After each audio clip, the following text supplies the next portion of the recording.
Hello, good morning, students. Welcome to the content of this class. On Monday, we will start with enzymes and vitamins. You can find this right there in your book, page number 22 and 23. Take out your book because we will need it so we can take the reading of this part. Page number 22, right? Let's speak about the enzymes and vitamins. Look, enzymes and vitamins are extremely important because they help us to synthesize and extract some of the nutrients that we need in our body. The enzymes are protein molecules in which their function is to regulate chemical reactions carried out by all living beings acting as catalysts. What is a catalyst? It's something that transforms the bigger molecules to smaller molecules.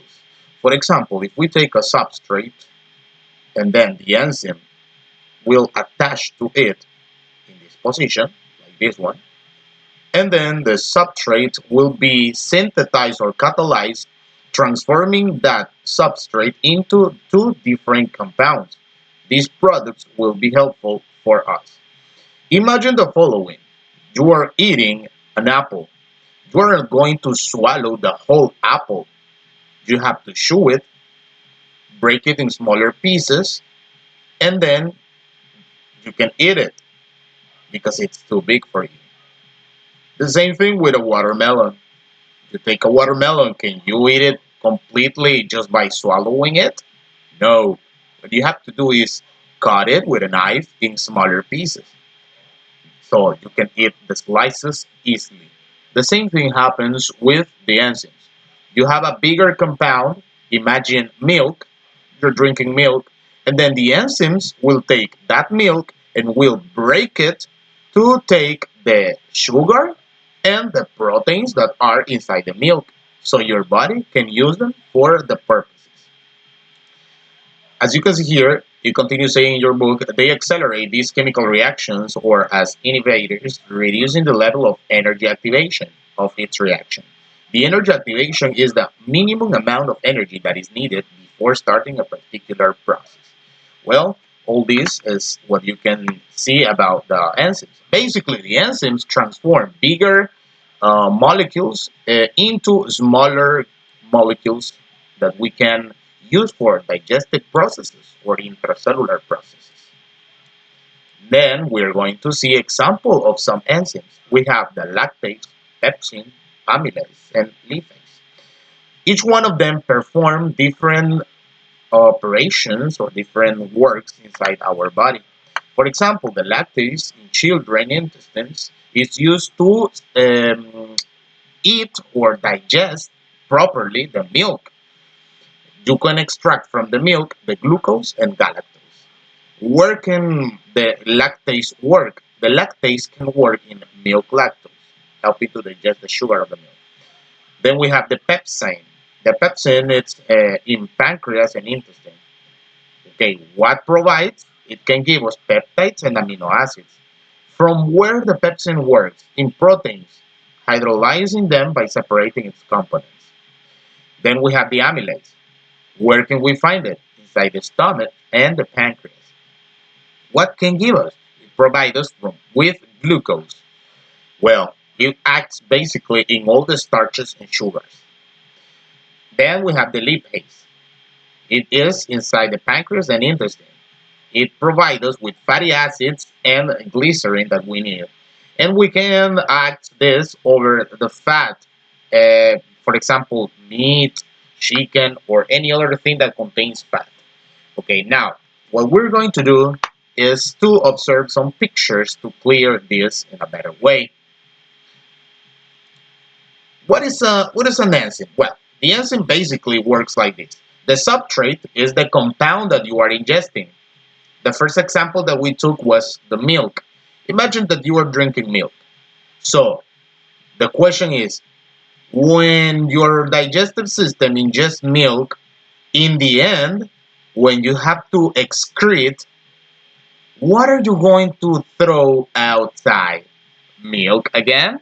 No, of course not. What you're going to throw outside will be an excrement, a waste of the compounds that you didn't need. So basically, when we speak about an enzyme, it's something that will take a compound and break it into smaller particles. The enzyme takes the compound, in this case milk, attach it inside, and then release separatedly the two products that our body needs. In this case, we ingested milk as an example. Then the milk was separated into glucose and proteins. And then the enzyme threw again to our body what we need, the glucose for energy and the proteins for our muscles. So then we can speak about which are those four enzymes. Let's repeat with me. Lactase, pepsin, amylase, and lipase. Now that we have the four enzymes, let's see each one of them. How do they look? The enzymes look like this. Observe it. The amylase, this is an extra, trypsin. Pepsin, lipase, this is an extra, gelatinase. There are a lot of different enzymes that can work in our body. If you observe right here, we have only four. These are the four basics. Because if you see, some enzymes are. It means that there are more, not only four. If we want to connect the last one with this, we can say that we have lactase, pepsin, amylase, lipase, trypsin, and gelatinase. But there are even more digestion enzymes. Let's continue observing the work of the lactase. Lactase is the enzyme in charge of taking the milk and extracting the nutrients that we need from milk, basically milk. First, we ingest lactose. Lactose is inside the milk, but our body cannot use all the lactose. What we need from the lactose are the two parts separated. The lactose is composed by galactose, that is sugar, and the glucose, that is simple sugar. So we have two sugars that are inside the lactose. So the lactase is the enzyme that makes that this lactose break into different parts. Let's see it closer. What is going to happen here? In this case, the lactose has the galactose and the glucose connected.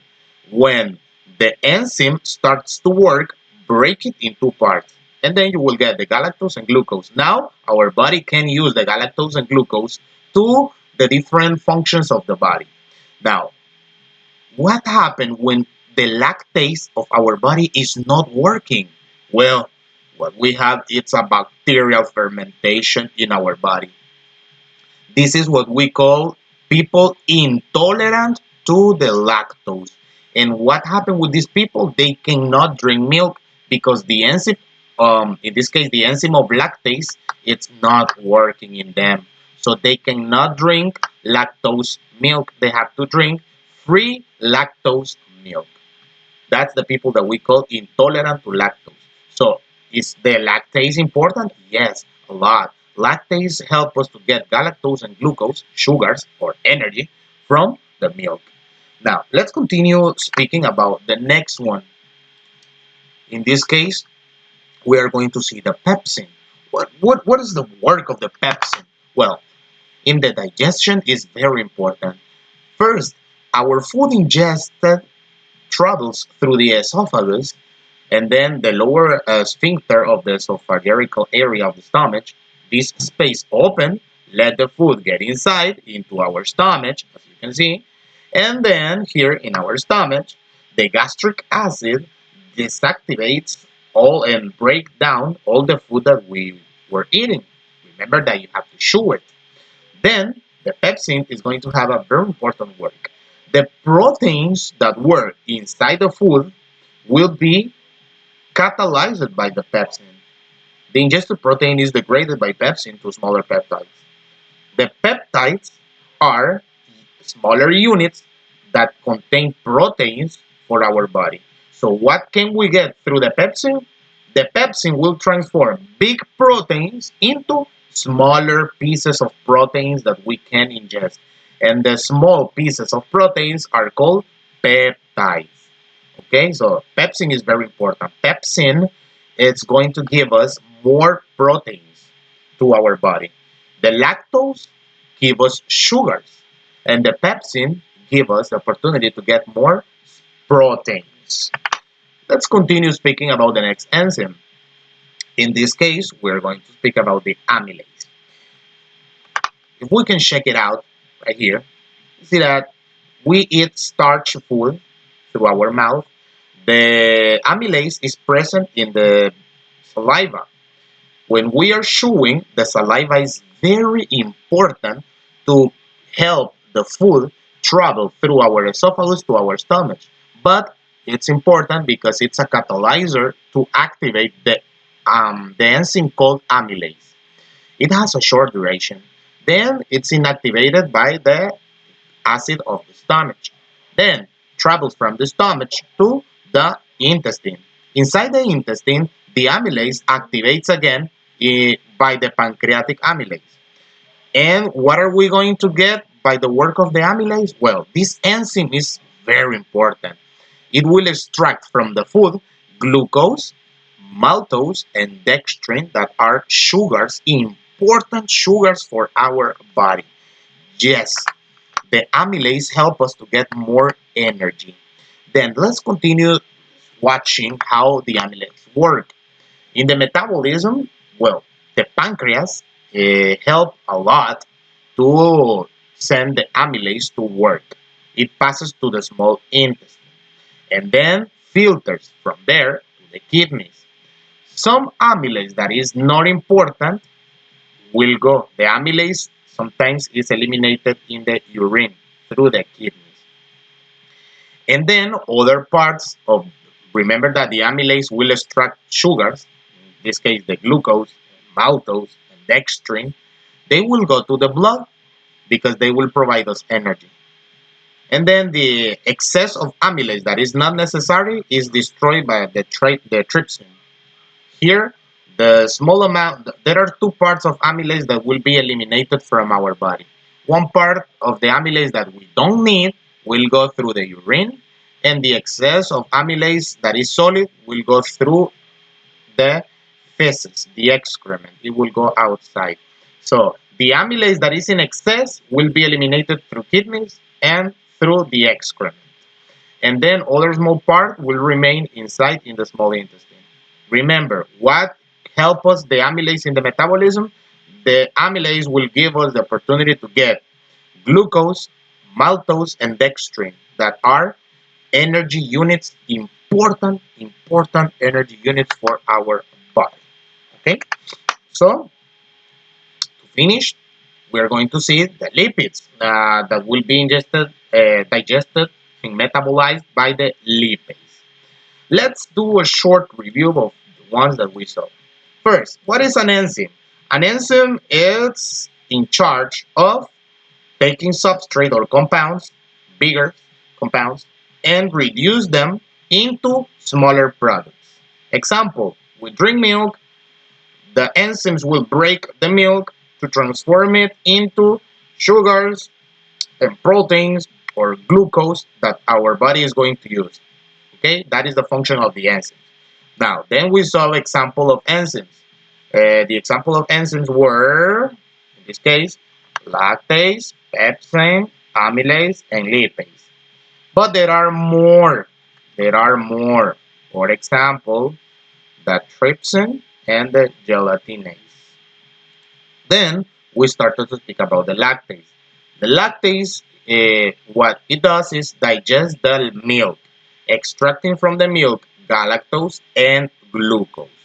If a person doesn't have the lactase working, that person is going to have bacterial fermentation in the body. So we will call that person intolerant to lactose. After the lactase, we spoke about the pepsin. The pepsin is in charge of breaking the big protein molecules into smaller peptides or smaller proteins that we can use in our body.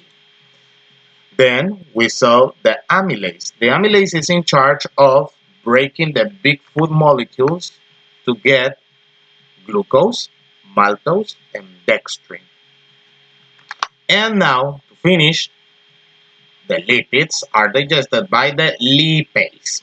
Well, the lipase or lipase, whatever you want to call it, is in charge of taking lipids. What are the lipids? Well, the fats.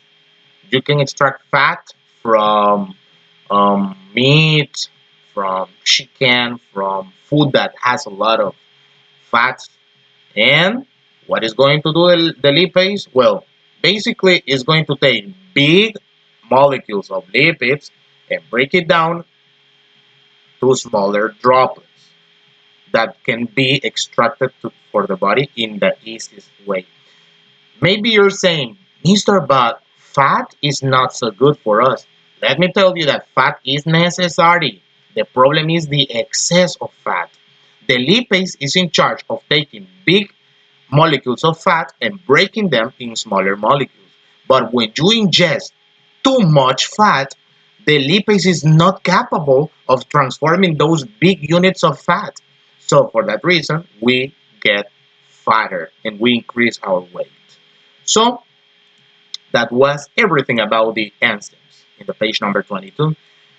You can continue reading the book, this part, and underline the most important information that you find about the different kind of enzymes. Remember that we only saw four examples: lactase, pepsin, amylase, and lipase. The other ones will be covered in the future. Now, after this, we are going to see vitamins, but well, that is another topic. See you soon.